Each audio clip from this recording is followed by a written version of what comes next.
We will be discussing brain death today. Brain death is defined as irreversible cessation of complete brain function. Now, epidemiology, brain death can occur as a result after you get revived after post cardiac arrest in patients with severe traumatic brain injury, in aneurysmal SH patients, and in intracranial hematoma patients.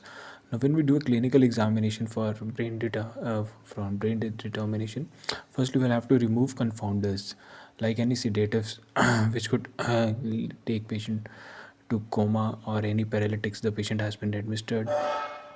Now, brainstem infarcts can mimic brain death in some patients. This is known as locked-in syndrome, botulism, and other conditions which confound the diagnosis of brain death are to be ruled out. Then we have to establish a persistent, irreversible cause of the condition of the patient. Then we go forward to examining the brainstem reflexes. We start with the uh, pupillary reflex. This would be absent in a patient of brain death. Also, then we have to follow it with corneal reflex, oculocephalic reflex, and the gag reflex and cuff reflex. After checking all these reflexes, the last test that we do is an apnea test, which is basically involves increasing the CO2 levels in the body, so that the CO2 acts as a stimulation for breathing.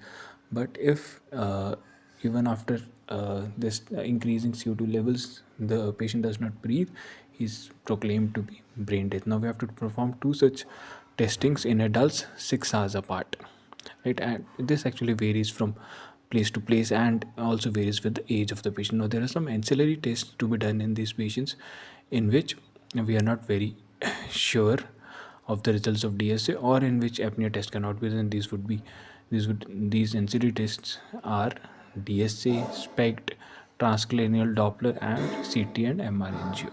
Thank you.